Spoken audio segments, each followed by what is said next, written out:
மீன் அல்லாஹும்ம ஸல்லி அலா சய்யிதினா முஹம்மதின் அல்லாஹும்ம ஸல்லி அலைஹி வஸல்லம். கண்ணியத்திற்குரிய சகோதரர்களே, 1வது நாள் நாம் அறிவித்திருந்தோம். நபிமார்களின் சரிதை முழுசாக கேட்டிங்கன்னா கண்டிப்பாக இந்த குர்ஆன் சொல்லக்கூடிய 25 நபிமார்களை பற்றி ஒரு சின்ன பிக்சர் உங்களுக்கு கிடச்சிடும் அப்படின்னு. மாஷா அல்லாஹ், அதை இங்கே லைவ்லையும் அதே மாதிரி சமூக வலைதளத்தினுடைய யூடியூப் பக்கத்திலையும் ஆயிரக்கணக்கான மக்கள் கேட்டிருக்கிறார்கள். மஹல்லாவிலையும் ஆண்கள் பெண்கள் பலர் கேட்டிருக்கிறார்கள். இப்போ பெண்களுக்கும் சரி ஆண்களுக்கும் சரி அந்த கொஸ்டின் பேப்பரை கொடுக்க போகிறோம். நீங்கள் இன்ஷா அல்லாஹ், இது பரீட்சைகள்லாம் இல்லை, கேட்டவங்க உங்களுக்கு தெரிஞ்சதை எழுதலாம். அதில் கிட்டத்தட்ட ஒரு 10 கேள்விகள் கேட்கப்பட்டிருக்குது. நீங்கள் தனியாக உட்காந்து எழுதலாம் அல்லது நண்பர்கள் சேர்ந்து எழுதிக்கலாம். சேர்த்து நீங்கள் கொடுக்கும்போது 2 பேரும் சேர்த்து என்ன செய்யுங்கன்னு சொன்னால் கொடுங்க. அதனால் அஜர்த்து நீங்களே எனக்கு ஃப்ரெண்டு தான், நீங்களே சொல்லிக் கொடுத்துருன்னு சொல்லி என்னையை திருப்பிடாதீங்க. இது உங்களுக்கான கேள்வி. பெண்கள் நீங்கள் யார் 10 கேள்வி கேட்டிருக்கோம், 10ல் கூடுதலான நம்பர்ஸுக்கு யார் பதில் சொல்கிறாங்களோ இன்ஷா அல்லாஹ் நம்ம அறிவித்ததை மாதிரி ஏதாவது பரிசுகள் உங்களுக்கு இன்ஷா அல்லாஹ் வழங்கப்படும். இல்லை, வீட்டுக்கு போய் எடுத்துக்கூடாது, இங்கேயே எழுதி தந்துடணும். நீங்கள் வீட்டுக்கு போனீங்கன்னா மறுபடியும் யூடியூப்பை போட்டு எந்த நபி சொல்லியிருக்காரு என்ன சொல்லியிருக்காரு மொத்தத்தையும் பார்த்துருவீங்க. அதனால் இங்கேயே இன்ஷா அல்லாஹ் பயான் முடிச்சுட்டு போகும்போது எழுதி கையில் கொடுத்துருங்க. அன்பான சகோதரர்களே, இன்றைக்கி லாஸ்ட்டாக பார்க்கக்கூடிய 2 நபிமார்கள், ஒன்று ஈசா நபி, கடைசியாக வந்த முகமது நபி ஸல்லல்லாஹு அலைஹி வஸல்லம். இத்தோடு இந்த தொடர் நிறைவு பெறுகிறது. அல்லாஹ் நமக்கு நபிமார்களின் சரிதையை கேட்டதன் வழியாக சிறந்த மன உறுதியை தருவானாக. ஆமீன் சொல்லுங்கள். கொஸ்டின் பேப்பர் வச்சுக்கோங்க, ஆமீன் சொல்லுங்கள். அல்லாஹ் நபிமார்களின் சரிதையின் மூலமாக நம்முடைய வாழ்க்கையை மாற்றுவானாக. சிறந்த முன்மாதிரியை பாடத்தை அல்லாஹ் இதிலிருந்து நமக்கு கொடுத்துடுவானாக. அன்பான சகோதரர்களே, யாரும் எழுதாமல் அப்படி வெத்து பேப்பர் தந்துடாதீங்க. தெரிஞ்சதை எழுதுங்க. உங்களுக்கு என்ன அதில் இருக்குதோ, அது எத்தனை கேள்விக்கு உங்களுக்கு தெரிஞ்சாலும் பரவாயில்ல, முழுசாக தெரிஞ்சாலும் சரி பாதி தெரிஞ்சாலும் சரி எழுதுங்க. நீ எவ்வளோ புரிஞ்சிருக்கீங்கன்றது நான் உள்வாங்கிக்குவேன். எந்த அளவுக்கு இது பயன், அதாவது ஒரு நபிமார்கள் சரிதையினுடைய தொடர் எடுக்கப்படுதுன்னா கிட்டத்தட்ட ஒரு நாளைக்கு ஒரு 2 மணி நேரம் இதற்கான உழைப்பு கொடுத்தா தான் இந்த விஷயத்தை உங்கள்கிட்ட வந்து இந்த 20 நிமிஷம் 25 நிமிஷத்தில் நான் வந்து கொடுத்துட்டு போக முடியும். அதனால் எனக்கு ஒரு ஆத்ம திருப்தி, மாஷா அல்லாஹ் நம்ம கேட்டதில் நிறைய மக்கள் உள்வாங்கியிருக்காங்க அப்படின்றது தான். ஹைர். ஈசா அலைஹிஸ்ஸலாமையும் முஹம்மது ஸல்லல்லாஹு அலைஹி வஸல்லம் பற்றி சுருக்கமாக தெரிந்து கொள்வோம். ஏனென்றால் இந்த 2 நபிமார்களை பற்றியும் நாம் திரும்ப திரும்ப கேள்விப்பட்டு கொண்டே இருக்கிறோம். ஒன்று இறை தூதர் முஹம்மது ஸல்லல்லாஹு அலைஹி வஸல்லம், நம்முடைய வழிகாட்டி. இன்னொன்று ஈசா, ஜீசஸ் என்று இன்றைக்கி யாரை சொல்கிறாங்களோ அவங்க தான். ஹஜ்ரத் ஈசா அலைஹிஸ்ஸலாம் ஒரு சுருக்கமான ஒரு கருத்தை மட்டும் விளங்கிக்கங்க. 4 வேதங்கள், தௌராத், ஜபூர், இன்ஜீல், குர்ஆன், இந்த 4க்கு என்ன சிறப்புன்னா 4ஐயுமே அல்லாஹ் ரமதானில் தான் தந்தான். 4ம் இறக்கப்பட்டது ரமதானில் தான். தௌராத் வேதம் 6வது பிறையில் இறக்கப்பட்டது. ஜபூர் வேதம் ரமதான் 12வது பிறையில் இறக்கப்பட்டது. தௌராத்துக்கும் ஜபூருக்கும் இடையில எத்தனை வருஷம் கேப்புன்னா கிட்டத்தட்ட 482 வருஷம் கேப்பு. தௌராத் இறங்கி 482 வருஷத்துக்கு பின்னாடி தான் ஜபூர் இறங்குச்சு. ஜபூர் இறங்கின பின்னாடி கிட்டத்தட்ட 1050 வருஷத்துக்கு பின்னாடி தான் அல்லாஹ் இன்ஜீல் பைபிளை கொடுத்தான். யாருக்கு? ஹஜ்ரத் ஈசா அலைஹிஸ்ஸலாமுக்கு. ஈசா அலைஹிஸ்ஸலாம் பைபிளை வாங்க துவங்கும் பொழுது அவர்களுக்கு வயது வெறும் 30. அந்த பைபிளையும் அல்லாஹ், அந்த இன்ஜீலையும் அல்லாஹ் எந்த ரமதானினுடைய 18வது பிறையிலே கொடுத்தான். எல்லாத்துக்கும் தெரியும், குர்ஆன் முகமது நபிக்கு அல்லாஹ் கொடுத்தான், அதையும் ரமதானில் தான் கொடுத்தான், லைலத்துல் கத்ரில் கொடுத்தான், இல்லையா? ஆக இந்த 4 வேதத்தின் ஒரு வேதத்திற்கு சொந்தக்காரர் ஈசா அலைஹிஸ்ஸலாம். ஈசா அலைஹிஸ்ஸலாம் பற்றி ரொம்பலாம் வேண்டாம். குர்ஆனில் 24 இடத்துல ஈசா அலைஹிஸ்ஸலாம் பற்றி அல்லாஹ் சொல்கிறான். தாய் மரியம் அலைஹிஸ்ஸலாமை பற்றி எக்கச்சக்கமான இடங்களில் அல்லாஹ் சொல்கிறான். ஒரு தனி அத்தியாயமே பேசுகிறான். இது மட்டும் இல்லை, ஈசா அலைஹிஸ்ஸலாமும் மரியம் அலைஹிஸ்ஸலாமும் எந்த குடும்பத்துக்காரங்க, இம்ரானின் குடும்பத்துக்காரங்க, அந்த குடும்பத்துக்காரங்களை பற்றி தனியாக அத்தியாயம் இருக்குது, சூரா இருக்குது. அடுத்து பாருங்கள், மரியம் அலைஹிஸ்ஸலாமை யார் பராமரித்தா, அந்த பொறுப்பை யார் எடுத்துக்கிட்டா, அதை ஜக்கரியா நபி, அவங்களுக்கு பிறந்த யஹ்யா நபி, அவங்கள பற்றி அல்லாஹ் சொல்கிறான். குர்ஆனில் இப்படி மரியம் அலைஹிஸ்ஸலாமுக்கும் ஈசா அலைஹிஸ்ஸலாமுக்கும் கொடுத்த அற்புதங்கள் என்ன, உலகத்திலேயே ஆண் துணை இல்லாமல் குழந்தை ஒன்று பிறக்க முடியுன்றதை அல்லாஹ் நிரூபித்தான். நம்ம நிறைய நேரங்கள் நினைக்கிறோம் நம்மளாக தான் எல்லாம் நடக்குதுன்னு. கிடையாது. அல்லாஹ் தூக்கி சாப்பிட்ருவான். அப்படி இப்படி ஒரு சாஞ்சிட்டு தான் யாருன்றதை காமிப்பான். உலகத்தில் நினச்சிட்டு இருக்காங்க எல்லாருமே ஆணும் பெண்ணும் சேர்ந்தாதான் குழந்தை அப்படின்னு. ஆணுடைய இந்திரிய துளி பெண்ணின் கருவறைக்கு சென்று அது கருமுட்டையாக வெடித்து அது உள்ளே உருவாகி எலும்பாகி தோளாகி சதையாகி எல்லாம் ஆன பின்னாடி ஒரு குறிப்பிட்ட மாதத்துக்கு பின்னாடி புள்ள பிறக்கும்னு நினைக்கிறாங்க. கிடையாது. ஆண் இல்லாமலேயே கொண்டு வர முடியும். ஏன் சொல்ல போனால் ஆணும் வேண்டாம் பெண்ணும் வேண்டாம், நான் கொண்டு வருவோம் பறவைப்ப கொண்டு வந்தால் ஆதம் அலி இஸ்லாம் இல்லையா? அப்பாவும் கிடையாது அம்மாவும் கிடையாது ஆதம் அலி இஸ்லாமுக்கு. ஈசா அலி இஸ்லாமுக்காக அப்பா மட்டும்தான் கிடையாது, ஆதம் நபிக்கு தந்தையும் கிடையாது தாயும் கிடையாது. நீ சொல்ல வரக்கூடிய செய்தி என்னன்னா, உலகத்துக்கு அல்லாஹ் ஒரு ஆயா அத்தாட்சியை காட்ட விரும்பினான், காட்டிவிட்டார். அற்புத குழந்தை. அது மட்டுமல்ல, ஈசா அலி இஸ்லாமின் தனிச்சிறப்பு என்ன தெரியுமா? தொட்டிலில் பேசினார். தொட்டிலில் இருக்கும் பொழுது பேசினார். கை குழந்தை. மரியம் அம்மா கேட்டாங்க, எப்படி அல்லாஹ் நான் எங்கிட்டு போய் சொல்ல? கருவா சுமந்துட்டேன், இப்போ பெத்து எடுத்துட்டேன், ஊரில் போனால் என்னை எல்லாம் குறை பேசுவாங்களே, என்ன தப்பு பண்ணிட்டியா, இத்தனை நாள் மறைச்சிட்டியா, இப்படி ஒரு இம்ரானின் குடும்பத்தில் பிறந்து இப்படி ஒரு ஹாரூனுக்கு தங்கையாக இருந்து இப்படிலாம் இருந்த புள்ள இப்படி பண்ணிட்டியேன்னு கேட்பாங்களே, என்ன பண்ணுறதுன்னு கேட்டாங்க மரியம் அலைஹிஸ்ஸலாம் அல்லாட்ட. அல்லாஹ் சொன்னால், ஒன்றும் செய்யாதீங்க, குழந்தைய கை காத்துங்க, எது பேசினாலும் ஏன்ட்ட பேசாதீங்க, இங்கே பேசிக்கிங்க, எது பேசினாலும் ஏன்ட்ட பேசப்படாது, இந்த பேசிக்கிங்கன்னாங்க.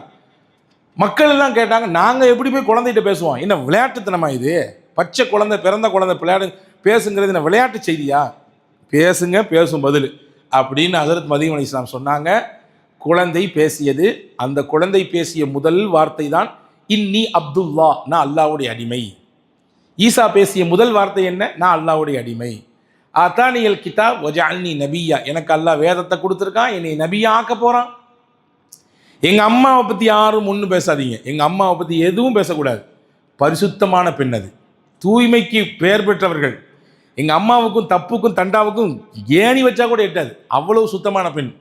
அந்த அம்மாவுக்கு நான் ஒரு பிள்ளையாக பிறந்து என் தாயினுடைய அன்பையும் பராமரிப்பையும் அவர்களுடைய அந்த பணிவிடையும் செய்வதற்கு அல்லாஹ் என்னை தேர்வு செஞ்சுருக்கான் அப்படின்னு ஒரு நீளமாக பேசினாங்க ஈசா அலைஹிஸ்ஸலாம். தொட்டிலில் பேசிய குழந்தை ஈசா மட்டுமல்ல, ஒரு தாயும் தகப்பனும் பிள்ளைக்காண்டி துவா செய்யுங்க எப்போவுமே. நான் பல தடவை பயானில் சொல்கிறது, இங்கே மட்டும் இல்லை, எங்கே போனாலும் சொல்லுவேன். பெற்றவங்க பிள்ளைகளை கரைச்சி கொட்டவே கூடாது. எதையாவது ஒரு வார்த்தையை சொல்லி அந்த பிள்ளைகளுடைய வாழ்க்கையை முடமாக்கிடக்கூடாது.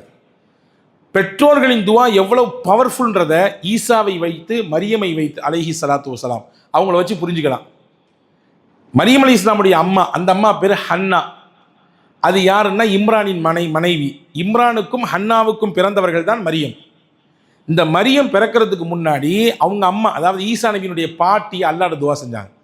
என்ன துவா செஞ்சாங்க? இன்னி உஈதுஹா பிக்க வ துர்ரியதஹா மினஷ் ஷைத்தானிர் ரஜீம். யா அல்லாஹ், எனக்கு ஒரு பிள்ளை கொடு, அந்த பிள்ளையை நீ எப்படி தரணும்னா ஷைத்தான் தீண்டியவே கூடாது, ஷைத்தானுடைய தீண்டுதலே அதற்கு இருக்கக்கூடாது. அதுக்கு மட்டும் இல்லை, அதுக்கு நாளைக்கு பிள்ளை பிறக்குமில்ல, என் பிள்ளைக்கு நாளைக்கு ஒரு பிள்ளை பிறக்குமில்ல, அந்த பிள்ளையும் ஷைத்தான் தீண்டக்கூடாது அப்படின்னு சொன்னாங்க ஹஜ்ரத் ஹன்னா.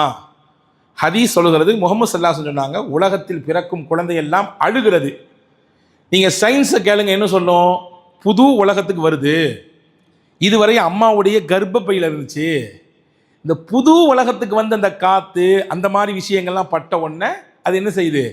தானாக அழுகுதுன்னு சொல்லும். இஸ்லாம் சொல்லுது அதோட சேர்த்து சயின்ஸையும் வச்சுக்கோ, இன்னும் கூடுதலாக ஒரு செய்தி வச்சுக்கோ. என்ன செய்தி தெரியுமா? உலகத்துக்கு வந்த உடனே எல்லா குழந்தையுமே ஷைத்தான் போய் ஒரு சின்ன டச் பண்ணுவான், அப்படி ஒரு குத்துவான். குழந்தைய குத்துனதுனால தான் அழுகுது. அழாத குழந்தையை பார்த்து என்ன செய்கிறாங்க டாக்டர்ஸு? முதல்ல என்ன கேட்குறோம்? குழந்தை பிறந்தோம் அழுதுச்சான்னு கேட்போம், மோஷன் போச்சான்னு கேட்போம், அடுத்து பால் குடிச்சுதான்னு கேட்போம். இதெல்லாம் கட்டாயம் நடக்கணும். இதில் ஏதாவது கோளாறு நினச்சுன்னா பிள்ளைக்கு ஏதோ மிஸ்டேக் இருக்குன்னு அர்த்தம் இல்லையா? இப்போ பிள்ளை அளவில்லை என்றால் அடித்து அளவைப்பாங்க இல்லையா? அடித்து அதை உஷார்படுத்துவாங்க. ரசூலுல்லாஹ் இது வந்து அங்கொன்று இங்கொன்று நடக்கும். ஆனால் யதார்த்தமாக 99.9% பிறக்கிறக்குள்ளே அழுதுட்டு தான் வெளியே வரும். காரணம் என்ன? உலகத்தை சந்திக்குதுன்னு சயின்ஸ் சொல்லுது. ரசூலுல்லாஹ் சொல்கிறாங்க ஷைத்தான் குத்துறான்றாங்க. ஒரு டச்சு அப்படின்னா என்ன அர்த்தம் தெரியுமா? உலகத்துக்குள்ளே வந்த உடனேயும் முதல்ல நம்மளை டச் பண்ணுறான் அவன் தான், முதல்ல நம்மளை அவன் தான் டச் பண்ணுறான். அதனால தான் நமக்கு அவனை பிடிக்கலை, அவன் டச்சு பிடிக்கலன்றதான் அழுகுறோம். எது நமக்கு பிடிக்கலையோ அழுவோம் இல்லையா? பிள்ளைக்கு வாங்கி கொடுத்தது பிடிக்கலன்னா அடம் பிடிக்கும், அழுகும். ஏன்? எனக்கு பிடிக்கல, வேற வாங்கித்தாங்கன்னு. நமக்கு அவனை பிடிக்கலன்றதுக்கான தான் அழுதோம்.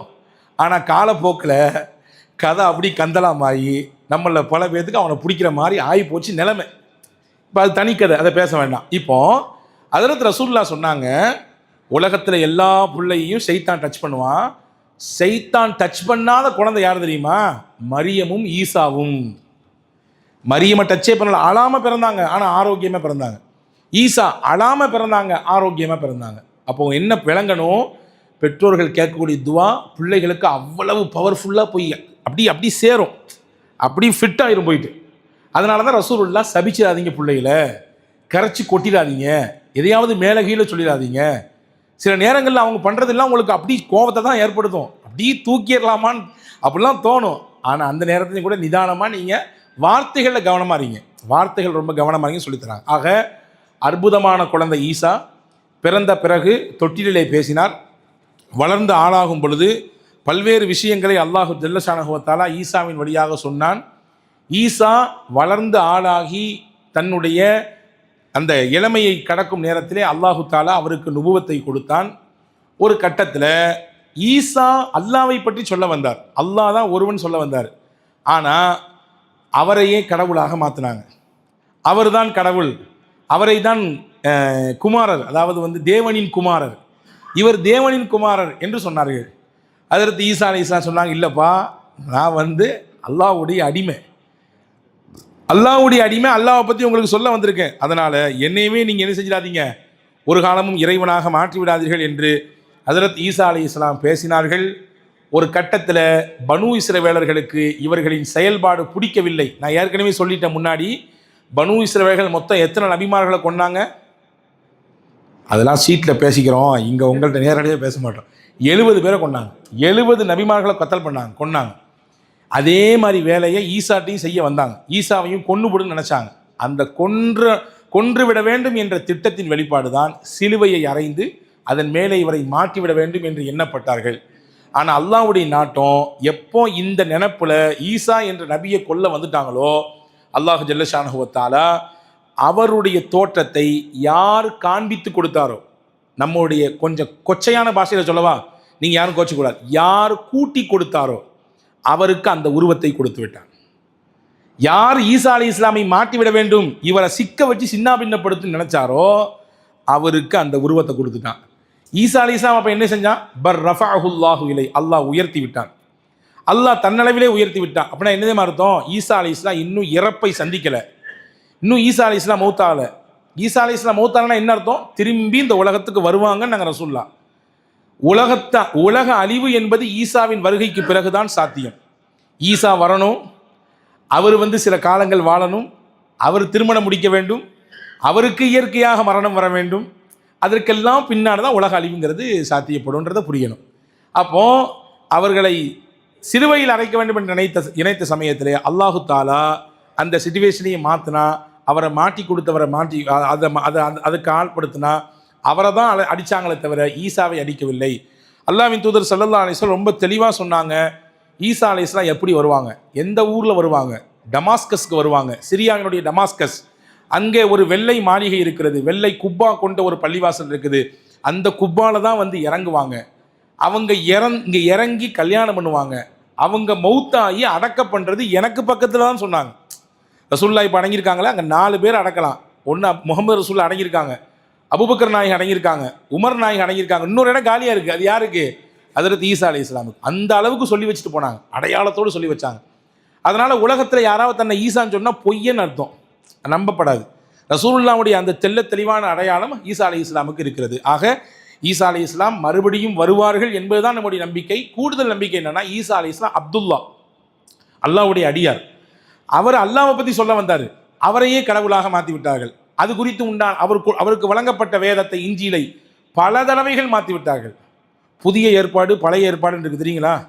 புதிய ஏற்பாடு பைபிளுடைய புதிய ஏற்பாடு, பழைய ஏற்பாடு, நிறைய அதில் சேஞ்சஸ் இருக்கும். பால் அப்படின்னு சொல்லக்கூடியவர் தான் அவர் நிறைய அதில் மாற்றிருக்காரு, பல்வேறு மாற்றங்கள் இருக்கிறது. அப்போ குர்ஆனில் அல்லாஹ் தஆலா மாற்றுறதுக்கான வாய்ப்பையே கொடுக்கல. ஆக ஈசா அலைஹிஸ்ஸலாம் அவர்களை குறித்து நாம் தெரிந்து கொள்ள வேண்டிய ஒரு சின்ன அவுட்லைன் தான் கொடுத்துருக்கேன். இது கடைசி நாள்னால எல்லாரும் சோர்வடைஞ்சாச்சு, எப்போண்டா பெருநாவை பார்க்கலாம் அப்படின்ற எண்ணத்தில் இருக்கிறோம். அதனால் ஷார்ட்டாக ஈசா அலைஹிஸ்ஸலாம் பற்றி விளங்கிக்கொள்வோம். அடுத்து முகமது நபி ஸல்லல்லாஹு அலைஹி வஸல்லம். முகமது நபி ஸல்லல்லாஹு அலைஹி வஸல்லமை நாம் வாழ்நாள் முழுவதும் பேச வேண்டும். ஏனென்றால் நம் வாழ்நாளுக்கு வசந்தமாக அல்லாஹ் கொடுத்தது வல்லல் நபி ஸல்லல்லாஹு அலைஹி வஸல்லமை. அல்லாஹ் ஜல்லஷானஹு வ தஆலா முகமது நபியை தான் நபிமார்களின் முத்திரையாக கொடுத்தான். முகமது நபி தான் நபிமார்களின் இறுதி நபி. அதே மாதிரி அவ்வளவு நபி அவங்க தான். அவ்வளவு நபின்னு அவங்கன்னா என்னது அர்த்தம்? உலகத்தில் அல்லாஹ் எதை முதல்ல படைச்சான்? நூறு முகமது சல்லல்லா அலைஹி வஸல்லம், முகமது சல்லாஹுடைய அந்த ஒளியை தான் அல்லாஹ் முதலில் படைத்தான். அதற்கு அடுத்து தான் மற்ற எல்லாமே. ஆதம் அலைஹிஸ்ஸலாம் அதுக்கு அடுத்து தான் எல்லாம். அப்போ அவ்வளவு நபியும் அவங்க தான், ஆகிரும் நபியும் அவங்க தான். ஆனால் அவங்க வந்த காலம் என்னவோ பின்னால். அவங்க வரணுன்ற திட்டம் பிளான் அல்லாஹ்வுக்கு முதல்ல உண்டு. அதனால தான் ஹதீஸில் குர்துபி போன்ற விரிவுரைகளில் இப்படி ஒரு செய்தி வந்திருக்கு. ஆதம் அலைஹிஸ்ஸலாம் தான் செய்த தவறுக்கு அல்லாஹ்விடத்தில் மன்னிப்பு கேட்டாங்க. கேட்டுக்கிட்டே இருந்தாங்க. ஒரு கட்டத்தில் அல்லாஹ்வை மனம் இறங்க செய்யணும்னு நினச்சாங்க. நேரடியாக அல்லாஹ் சொன்னாங்க, யா அல்லாஹ், முகம்மதை கொண்டு என்னுடைய தவறுகளை மன்னித்து விடு. இப்போ அல்லாஹ் கேட்டான், முகம்மதை பற்றி உங்களுக்கு எப்படி தெரியும்? யா அல்லாஹ், என்னை நீ படைச்சல்ல, நீ உன் கையால் படைத்தாய், படைத்து முடித்தவுடன் எனக்கு உயிர் கொடுத்தாய், நான் கண் விழித்து பார்த்தேன், உன் அரிசிக்கு மேலாக லா இலாஹ இல்லல்லா முஹம்மதுன் ரசூலுல்லாஹ் எழுதப்பட்டிருந்துச்சு. லா இலாஹ இல்லல்லா அர்த்தம் தெரியும் எனக்கு. உலகத்திலே வணங்குவதற்கு தகுதியாக அல்லாஹ் தான். உன் பேரு கூட ஒருத்தருடைய பேரை நீ சேர்த்தி வச்சிருக்கனா அவர் சாதாரணமாக ஆளாக இருக்க மாட்டார். உன் பேரோட அதை ஜாயின் பண்ணியிருக்க. அப்போ அவர் ஏதோ விசேஷமான நபர் தான் அப்படின்றத புரிஞ்சுக்கிட்டேன். அதனால தான் அவரை முன் வச்சு கேட்குறேன்னு சொன்னாங்க ஹஸரத் ஆதம் அலைஹிஸ்ஸலாம். அல்லாஹு தாலா அவர்களுடைய தௌபாவை ஏற்றுக்கொண்டான் என்று குரானினுடைய விரிவுரையாளர்கள் நமக்கு சொல்கிறாங்க. ஆக முஹம்மது ஸல்லல்லாஹு அலைஹி வஸல்லம் அவ்வல் நபி. அவங்க வாழ்க்கையில் எவ்வளவு புரட்சி. ஒன்றும் இல்லைங்க, ஒரே ஒரு விஷயத்தை, உலகத்தில் யாரை நம்ம மிகப்பெரிய சர்வாதிகாரி, ரொம்ப பெரிய அட்டுழியக்காரன்னு சொல்கிறோமோ, அந்த ஹிட்லர் வார்த்தையில் ஒரே ஒரு வார்த்தை சொன்னால் போதுமானது. முகம்மதை பார்த்து நான் ஆச்சரியப்பட்டு நிற்கிறேன். ஏன்னா அவரால் எப்படி இவ்வளோ பெரிய மாற்றத்தை உலகம் முழுக்க கொடுக்க முடிஞ்சுது? ஒன்றும் வேண்டாம், ஒரே ஒரு வருடம் ஹஜ்ஜிக்கு போகக்கூடிய அந்த காட்சி. ஒவ்வொரு வருடமும் ஹஜ்ஜிக்கு கூடுறாங்களே ஒட்டுமொத்த உலக மக்களின் சங்கமம். அந்த ஒன்றை பார்த்து எனக்கு ரொம்ப பிரமிப்பாக இருக்குது. ஒரு தடவை தான் முகமது ஹஜ்ஜி பண்ணார். அவர் சொல்கிறாரு, யார் சொல்கிறா? இந்த யூதர்களை எல்லாம் அடித்து போட்டார அவர் சொல்கிறாரு, ஒரு தடவை தான் முகமது ஹஜ்ஜிக்கு போனார். ஆனால் அவரை ஃபாலோ பண்ணக்கூடிய அந்த உம்மத்து, முகம்மதுடைய உம்மத்து வருஷம் எவ்வளவு துல்லியமாக அதை நிறைவேற்றுறாங்க. இங்கே தான் நான் அவரை பார்த்து அப்படி மெச்சி போய் நிற்கிறேன். ஒரு டைம் தான் சொல்லி கொடுத்தாரு.